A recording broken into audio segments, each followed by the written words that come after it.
Simone Batra, and today I will be presenting methods to protect child musicians from parent and label exploitation. According to Jessica Creed, a law researcher at the University of Pennsylvania, in 2004, 95% of child musicians experienced sexual or financial abuse from superiors, meaning parents or record labels. And this number has only remained stagnant or has increased as American music has become more popular, with a 139% increase in the American music industry revenue. That is $4.1 billion to $11 billion. Still, there are zero federally recognized protection laws for child musicians. Given this, it is imperative that child musicians have help in escaping an abusive relationship.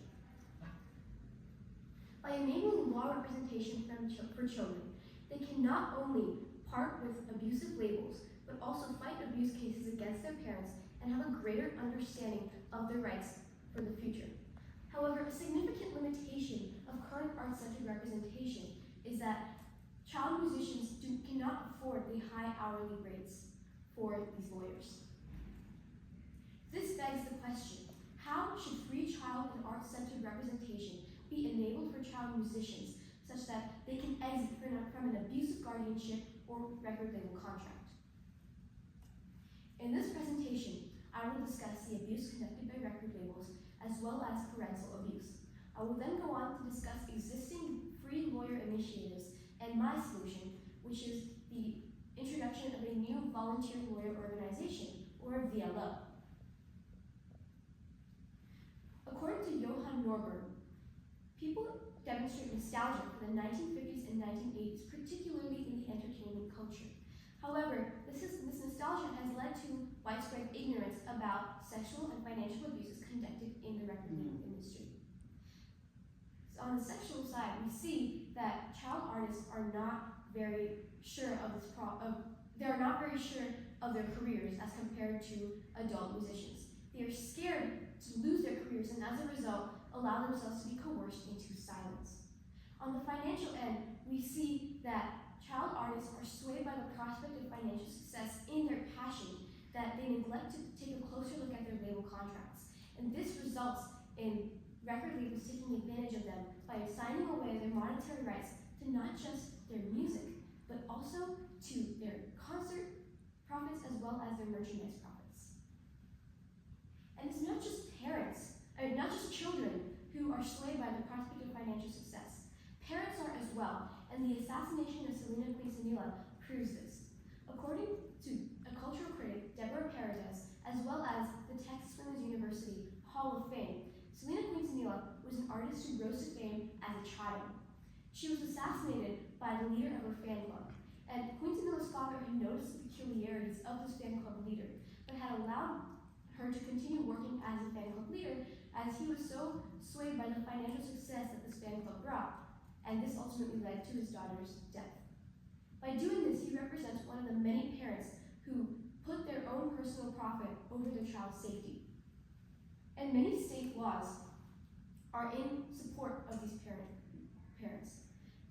California's 1939 Coogan Law, which is still in effect today, states that 15% of a child entertainer's profits must be placed into a trust fund account.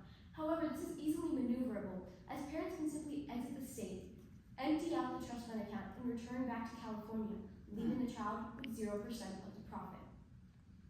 Given that these abuses are conducted by both parents and record labels, it is imperative that child artists receive help in escaping the abusive situation. They can do so by finding help through volunteer lawyer organizations, or VLOs, which are government-funded organizations made up of lawyers who do pro bono or free work for low-income civilians. One such VLO that is art-centered is the Volunteer Lawyers of the Arts in New York. The Volunteer Lawyers of the Arts helps with intellectual property disputes as well as record label contract disputes. However, it does not help with domestic relations matters, meaning matters between a child and their parent, and it also does not help with sexual exploitation or coercion cases, signaling that it is not a sufficient existing solution to help remedy this issue. This is why I propose a new child entertainer specific VLO as an extension of the Volunteer Lawyers of the Arts. meaning that it would do everything that the existing voluntary lawyers of the arts does, but it would also help with sexual exploitation cases as well as cases between a child and their parent. In order for this solution to be plausible, we will need to look at the funding for the solution through grants. We can do this through two grants: the Children's Justice Act, which is a budget of $20 million to be dispersed amongst all 50 states to fight child abuse cases. Or we can look at the National Endowments of the Arts, which was a program that was used to fund the existing voluntary lawyers of the arts and could be a sufficient grant to fund our solution as a result. However, our new VLO does not come without its limitations.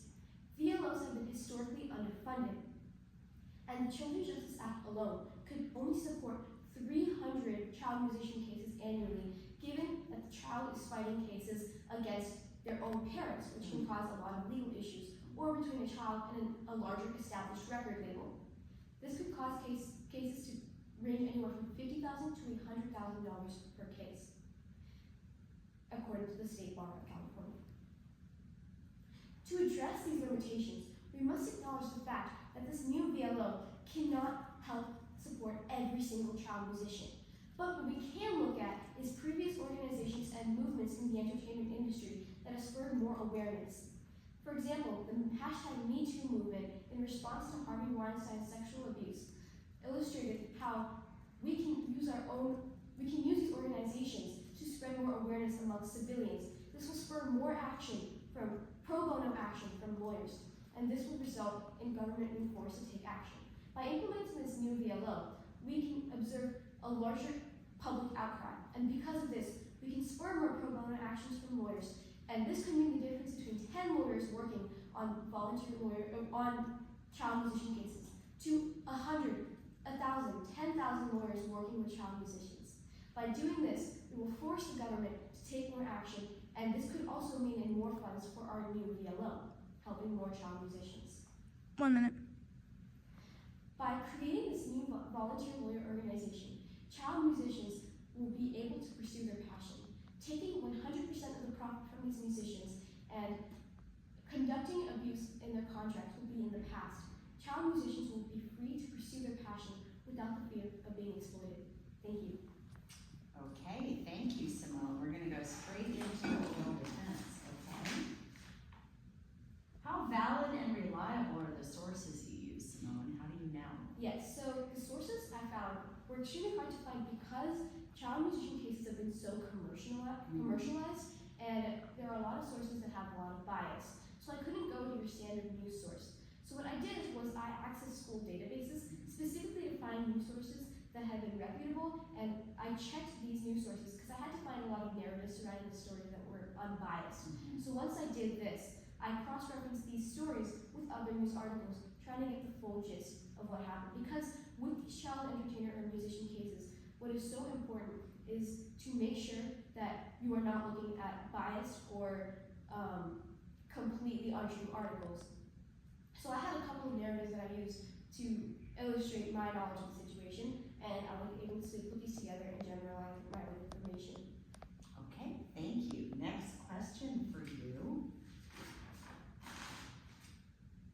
How does your solution or conclusion respond to any of the other research or sources you examined? Yes, so I had taken a look at a source that discussed specifically the financial abuses conducted by record labels, and within this, the researcher had noted that it is going to be impossible to curb this solution because there is not enough awareness surrounding this situation, specifically with child musicians. While there is more information around adult musicians and child entertainers through like Nickelodeon cases and social media abuse, there is not enough surrounding child musicians. So through my solution, which is the new VLO, we will ultimately be raising awareness, and this isn't just the general raising awareness of a solution, of a situation. We have a specific mechanism to raise awareness around the solution with the VLO. Okay, you're done. Thank you, Simone.